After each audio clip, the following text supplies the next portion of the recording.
Hi అండి. ఈరోజు నేను గుంత పునుగులు చేశాను. ఎలా చేస్తామో చూద్దాం రండి. దోస పిండిలో ఫస్ట్ ఒక మీడియం సైజ్ ఉల్లిపాయను కట్ చేసి వేసుకున్నాను. 3 పచ్చిమిరపకాయలు వేసుకున్నాను.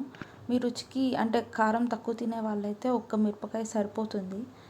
నేను మళ్ళీ కరివేపాకు ఒక రెబ్బ ఫుల్గా దాన్ని కట్ చేసి వేసాను. తర్వాత పసుపు 1/2 స్పూన్ వేసాను.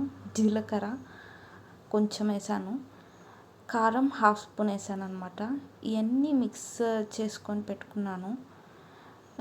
బయట వెదర్ కూడా చాలా బాగుందండి. అందుకని వెదర్ మంచిగా ఉన్నప్పుడు గుంత పునుగులు చేసుకుంటే మంచిగా అనిపిస్తుంది. మీరు కూడా ట్రై చేయండి మంచిగా ఉన్నప్పుడు. ఒకవేళ మీకు ఈ వీడియో నచ్చినట్టయితే లైక్ చేయండి, షేర్ చేయండి, సబ్స్క్రైబ్ చేసుకోండి. అండ్ ఇప్పుడు వచ్చి పాన్ పెట్టేసుకున్నాను. పాన్లో మొత్తం నూనె పోసేసుకొని ఇంకా ఆ పిండిని ఈ హోల్స్లో వేసుకోవడమే.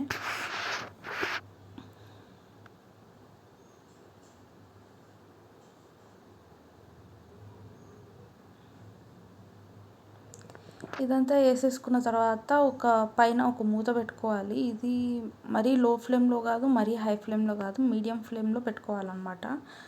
ఉడకాలంటే ఒక 5 మినిట్స్ తర్వాత మనం ఓపెన్ చేసి చూస్తే మనకి అర్థమవుతుంది అన్నమాట.